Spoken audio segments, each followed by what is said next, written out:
we're delighted to see you again here in Jerusalem. And we're very grateful for the constancy of your support, the unflagging nature of your support, the faith that resonates from your hearts and your minds for the eternity of Israel. It is a miracle of history, so it seems. I've just read a biography of Herzl, and the more I read into it, the more I see how blessed we were as a people to have this extraordinary man at the age of 36 become our modern Moses. The original Moses saw a Hebrew slave being beaten by an Egyptian, and he had to stand up and get his people away from bondage to secure their future. Herzl saw a Jew being beaten by false allegations in a French court, and he stood up and he said there must be an exodus to secure the future of our people. He said, if this is happening in France, the custodian of Western civilization, of liberté, égalité, fraternité, then much worse will happen. He foresaw what would happen. He wrote at least 30 times of an impending catastrophe.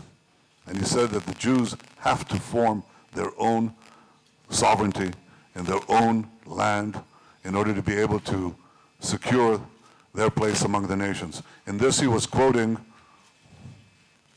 without knowing it, he was quoting Hess and Pinsker. He didn't even read them. But he was also quoting George Eliot, the British writer, who said exactly the same thing in her fabulous novel, Daniel de Ronda, speaking of Zionism. There was some, in the 19th century, British proto-Zionism. There was the emergence of Jewish Zionism under Herzl that changed our history. It didn't change it fast enough to secure the 6 million who perished in the Holocaust. That was too late for them. But we did create a bridgehead here with 600,000 Jews. And that enabled us to assure the future of the Jewish people. Because without the state of Israel, there is no future for the Jewish people. With the state of Israel secure, powerful, there's no limit. And indeed, this is what we have today.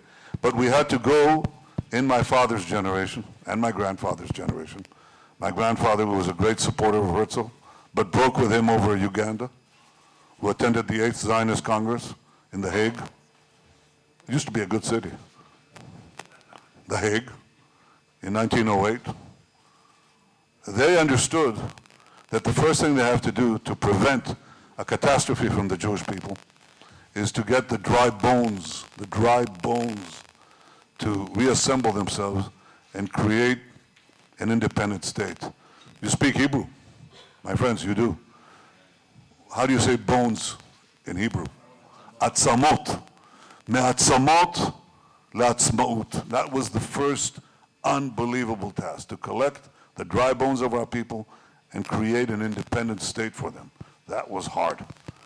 That was the critical passage point. But there was another passage point, and it's this. You cannot survive without having a state. But the state cannot survive without being strong. Because in our part of the world, and indeed in most parts of the world, the weak don't survive. Only the strong survive. So it's been my mission from the time that I was a young man in the army, in our special unit, Sayeret Matkal, as a soldier and officer, and then throughout my public life, to ensure the strength of Israel, to ensure that Israel has the power to defend itself by itself against any enemy, and to give it also the economic power by releasing the genius of our people, our creativity, our capabilities that are second to none. You know, remember the joke? How do you make a small fortune in Israel? You begin with a big fortune. Remember that? Turned around, isn't it? It's turned around because we turned the economy around. We took a Histadrut socialist economy and we made it into one of the most vibrant free economies on earth. And Israel is a global power, a global cyber power, a global technological power, a global water power, global agricultural power, and in many areas, #1 in the world. That came about because of the conception that is different. It is not the conception that we should be accepted because we genuflect, because we're weak, have pity on us. It's a principle that says, accept us because it's good for you, because we're strong, because you can benefit from partnership with us. This is a radical new conception in many ways in the way that Israel's policy was run. Hitherto, it was said that the only way that we could be accepted by our neighbors is that if we give up land for peace. That was tried. We gave up land. Did we get peace? No. We got terror. And I'm talking about land that was given to enemies that are still sworn to our destruction. I had a different idea. The different idea I had was that we have to, in fact, ensure that we are so strong that we could never be, it would never be contemplated that we would be able to be pushed out of here. And through this strength, we would create peace gradually with our Arab neighbors. That is, in fact, being demonstrated every day. For the last 3 years, I worked very closely with a good friend of mine, President Trump. We've never had a better friend of Israel in the White House.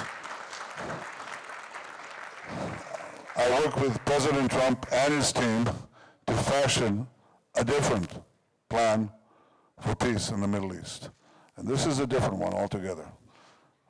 The first thing that happened was that President Trump had promised that he would move, or he would recognize Jerusalem as Israel's capital. He did it. The second thing is that he promised to move the American embassy to Jerusalem. He did that.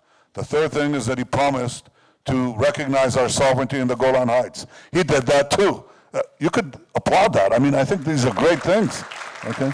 The fourth thing that he did was that he refused, or rather recognized, the legitimacy of Israeli settlement in our ancestral homeland in Judea, Samaria. These are four things. They were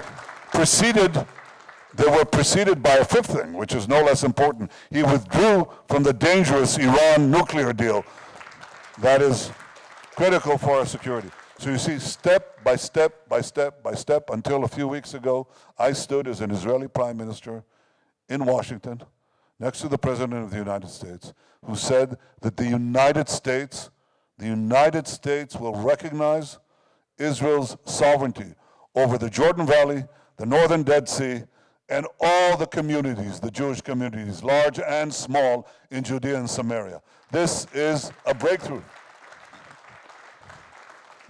And this is not conditional in any way.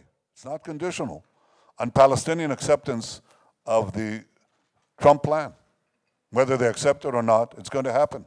It's going to happen once we complete the mapping process, which we've begun in earnest. This man, among other things, stand up. Okay. You should applaud this man because he's doing a mitzvah, and an American team, and we're working together to finish this as fast as possible. That's important. Now, what is the position of the Palestinians? Well, they have to consider the elements of the Trump plan that are not involved at all in this matter between the United States and us. In order to enter the negotiations, they have to fulfill certain conditions. By the way, this is a historic change. In all previous plans submitted by previous American administrations, it was Israel that had to make concrete concessions in order to enter the negotiations, and the Palestinians were required to do nothing. Nada in English, nothing, absolutely nothing, okay? And in fact, we were asked time and time again to freeze construction in the settlements or to release Palestinian prisoners. This time, it's reversed. The Palestinians are required to enter the negotiations to do two things: to stop paying terrorists and to withdraw all their claims against Israel at the ICC in The Hague. That's the first two conditions. To complete the negotiations, the Palestinians have to, do you know all this? No? Well, to complete the negotiations, I suggest you fasten your seatbelts, because this is going to be some ride, okay? The first thing they have to do is to recognize Israel as the Jewish state, recognize the United Jerusalem as Israel's capital, give up completely the right of return, accept completely, recognize Israel as the power responsible for security everywhere west of the Jordan,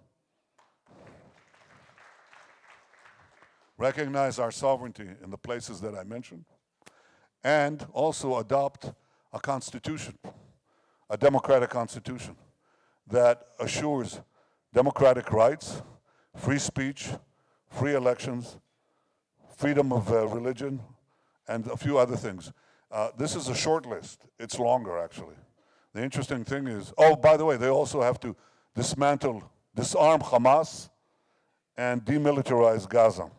These are some of the conditions, not all of them, in order for the Palestinians to complete the negotiation. Do you like these conditions? Yeah?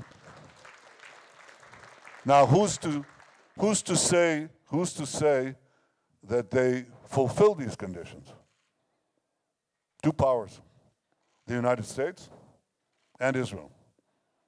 So I think this is a radical departure from everything we've seen in the past. This is a plan that is realistic. It doesn't seek to take us back to the indefensible 67 lines.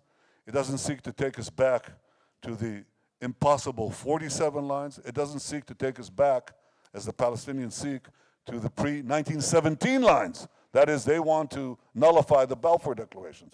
This is a plan that says to the Palestinians and to the world, this is it. Israel is here to stay. Thank you all.